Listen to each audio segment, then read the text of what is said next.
Sampurasun. Kenapa bangsa timur lebih ke spiritual dan bangsa barat ke logika berpikir atau psikologi? Ini izinkan saya mengemukakan ini ya sebagai bahan renungan bersama. Asik.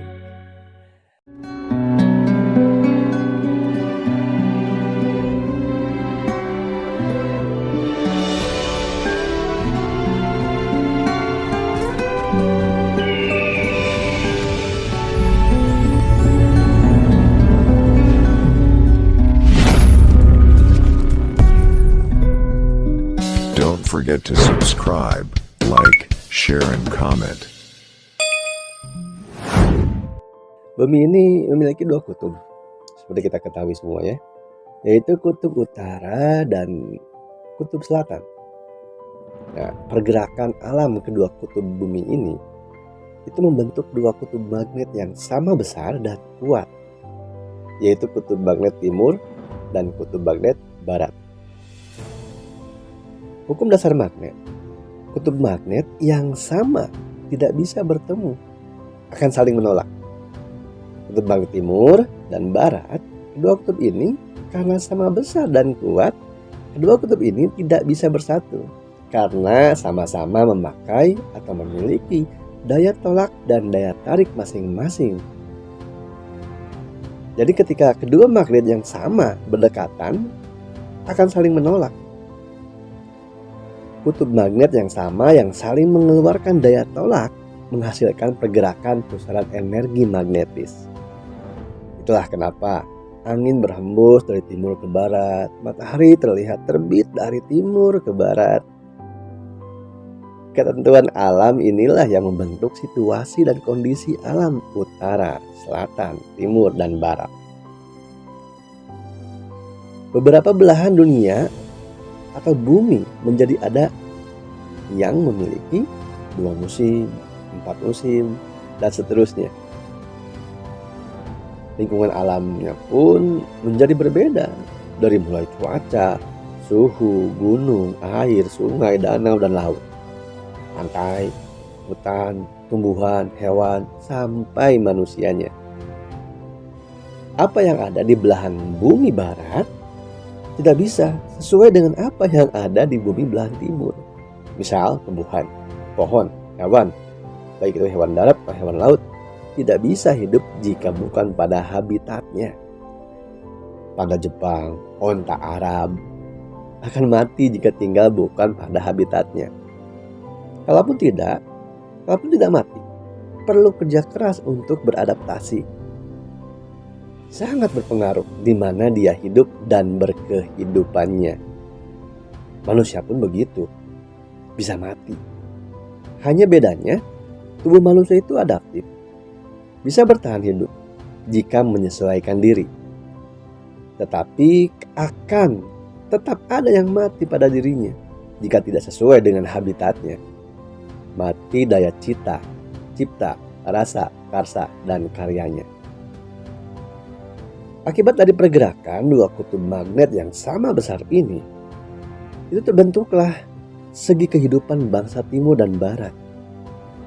Kita sudah mendengar ya, ada perjalanan mencari kitab suci ke barat. Ada juga yang menyebutkan ujung dunia itu di timur.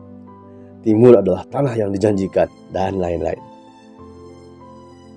Manusianya sama-sama saling berprasangka bahwa keilmuan, kekayaan, kejayaan, dan kesejahteraan itu yang satu menuju ke barat dan yang satunya lagi menuju ke timur. Padahal keduanya memiliki daya yang sama, daya tolak dan daya tarik. Masing-masing sama memiliki keilmuan, kekayaan, kejayaan, kesejahteraan yang berbeda-beda sesuai dengan kulturnya, kebiasaannya, pola pandangnya, pola hidupnya, cuaca, iklim. Karenanya manusia pun menjadi terbagi dua kutub tersebut. Orang barat dan orang timur, atau bangsa barat dan bangsa timur, keduanya memiliki pola hidup sampai peradaban yang berbeda sesuai dengan lingkungan alamnya atau habitatnya. Tidak bisa disamakan apalagi dicampur adukan antara timur dan barat. Dua kutub magnet yang sama akan saling menolak. Ini bukan persoalan manusianya, tapi ketentuan alamnya memang begitu.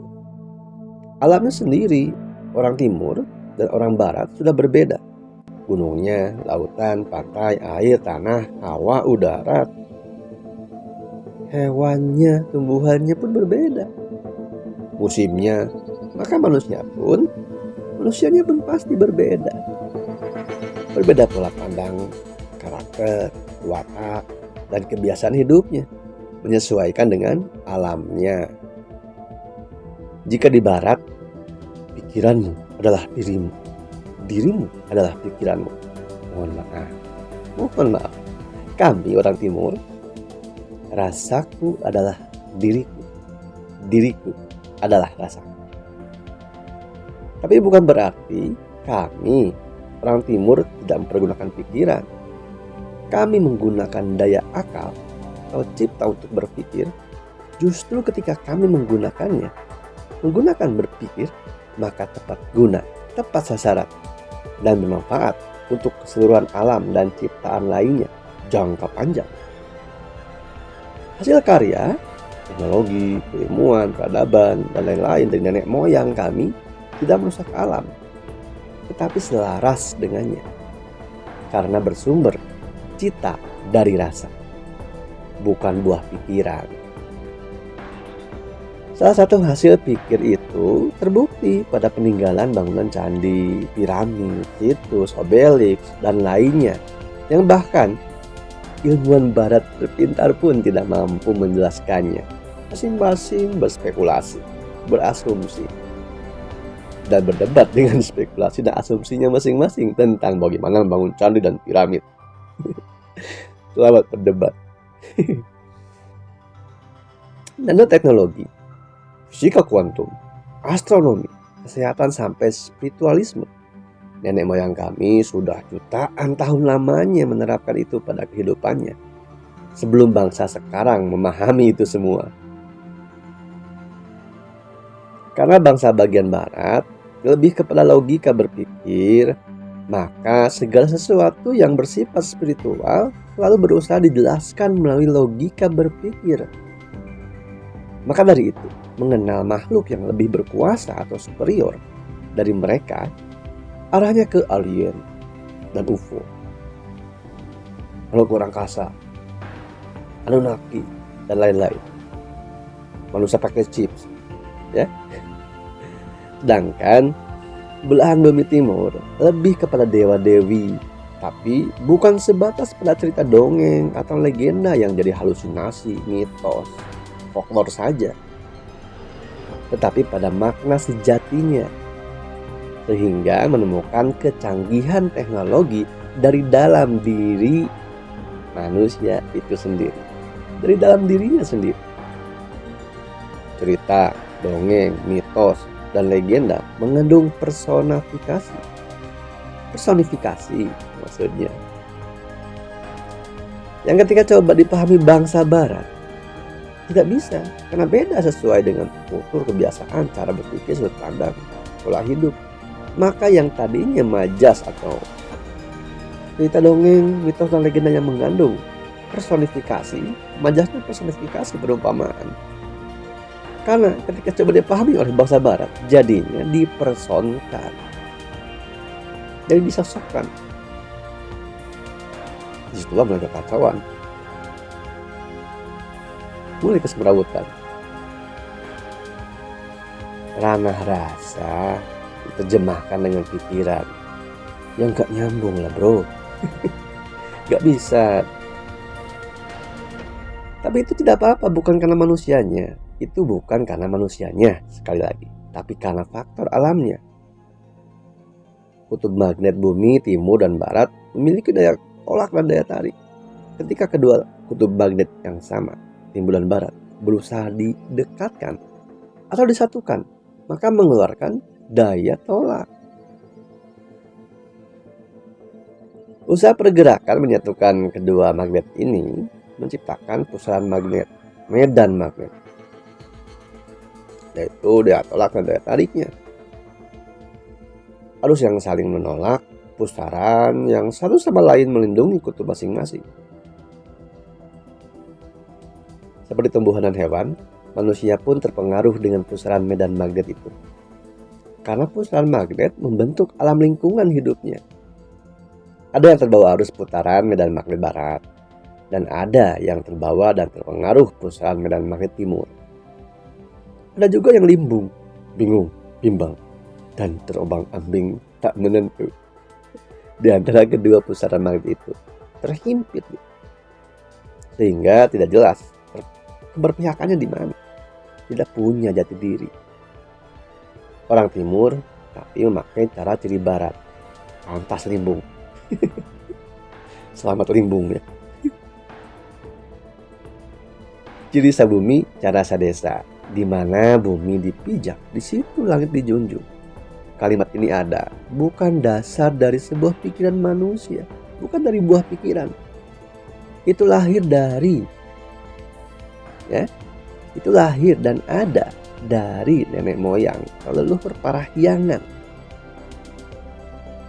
yang dalam mitos legenda bangsa lain disebut tanah para dewa, Olympus, Kahyangan, surga, dan lain-lain. Ciri sabumi cara sadesa, di mana bumi dipijak, situ langit dijunjung. Kalimat yang berdasarkan pada pengalaman dirinya, kebersaksiannya terhadap dirinya, terhadap hidupnya, terhadap kehidupan, alam semesta dan Tuhannya. Kebersaksiannya terhadap alam semesta menjadikan mengenal diri dan bumi tempatnya berkehidupan. Kutub magnet bumi barat dan timur itulah yang mempengaruhi bagaimana manusianya yang hidup di bagian bumi tersebut dengan segala apa yang ada di alamnya. Mempengaruhi yang ada di alam pikirnya, alam perasaannya. Belahan bumi timur, kondisi alam yang subur, gunung, laut, air terjun, musim, suhu, sungai, danau, hutan, tumbuhan yang beraneka ragam, dengan satwa-satwa yang berlimpah ruah, sangat mendukung alamnya untuk membantu manusianya lebih dalam pengkajian pada spiritualitas. Mampu ke dalam ranah rasa.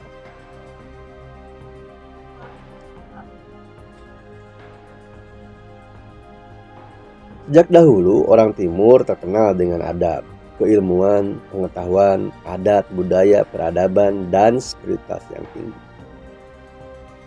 Maka memiliki cara dan ciri yang tersendiri, yang khas, baik dalam bidang pengolahan diri, tata salira, teknologi kesehatan, penyembuhan, arsitektur, berbusana, bercocok tanam, pengairan, pola hidup, kemasyarakatan, sampai ke sistem pemerintahan, tata negara.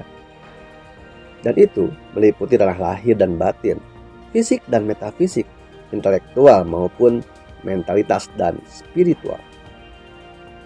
Karena nenek moyang bangsa timur, penataannya itu dari tata diri, tata negara, tata buana, tata surya, sampai pada tata galaksi.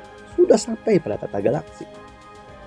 Kami orang timur sangat melekat dengan mistisisme, kesakralan, ritual khusus, dan analogik menurut orang barat katanya ya.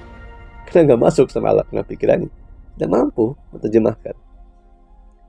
Disebut primitif dan sesat karena mereka bangsa barat tidak mampu memahami dan menemukan makna keilmuannya, esensinya apa. Ketika ciri timur coba diartikan dan dijelaskan oleh paham barat, atau paham yang bukan berasal dari Parahyangan Nusantara itu sendiri, maka menjadi tidak tepat, ngawur, semeraut, rusak, berubah sangat jauh. Tidak akan sesuai, karena tidak cocok dengan cara ciri kehidupannya. Sesajen, bangsa barat tidak akan bisa paham dan bisa menjelaskannya. Konsep dewa-dewi tidak bisa dijelaskan. Begitupun mengenai spiritualisme, mistisisme, dan supranaturalnya. Tidak akan bisa. Jadinya malah merusak makna sebenarnya. Bangsa timur atau Parahyangan lebih tepatnya, dalam memahami segala sesuatu baik tentang dirinya, alam semesta dan Tuhannya, menggunakan 7 tanda baca. Ada simbol, sandi, sindir, sampir, silip, siloka, sunyata, dan sasmita.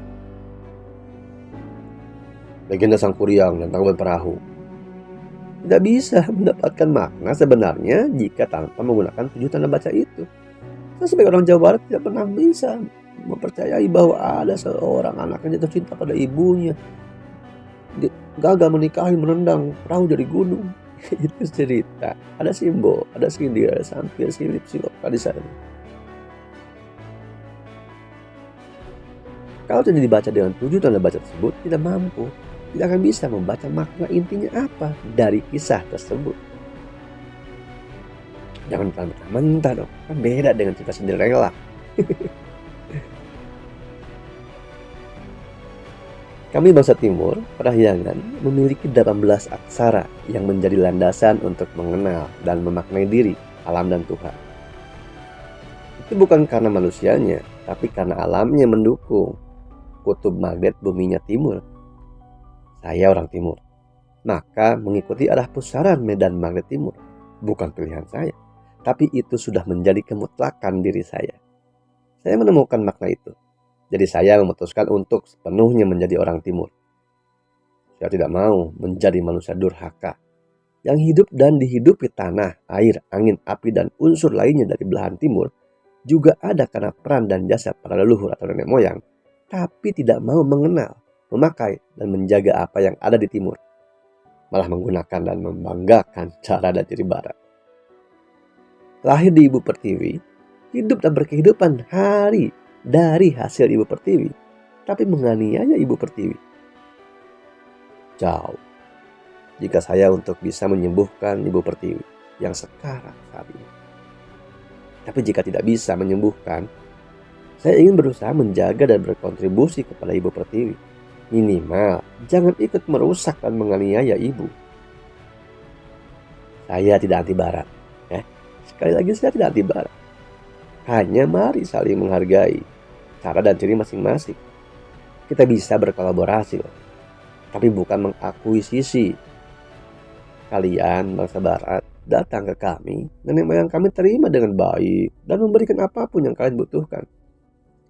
Tapi kalian merusak dan menganiaya, menghancurkan dan membumi hanguskan apa yang kami miliki, menghilangkan cara ciri kami dan menggantikan dengan cara ciri sistem agama, pengobatan, teknologi, ekonomi, sosial, budaya kalian yang dibumbui propaganda dan konspirasi untuk menjelekkan ajaran, keilmuan, peradaban, dan sejarah kami.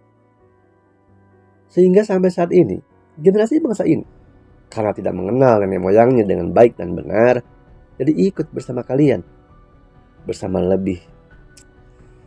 bahkan lebih sadis dari kalian, terus merusak dan mengenai bumi, membenci nenek moyangnya sendiri.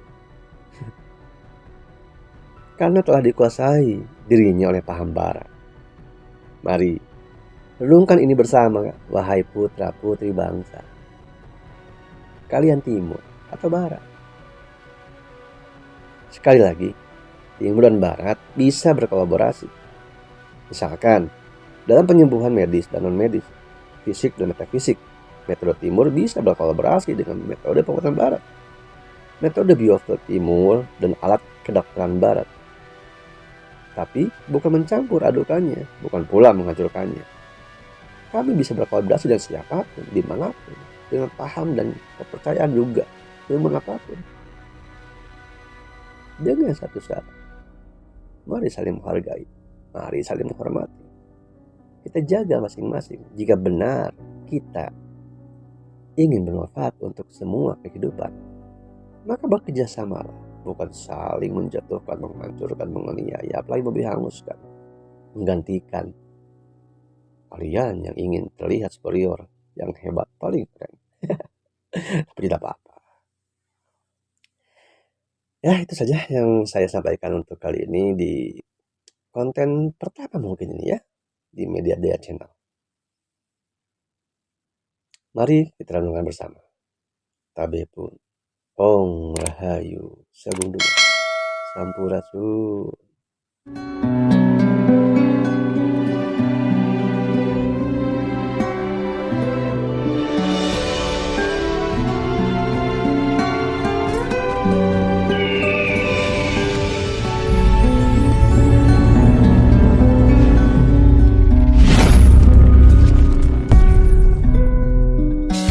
forget to subscribe, like, share, and comment.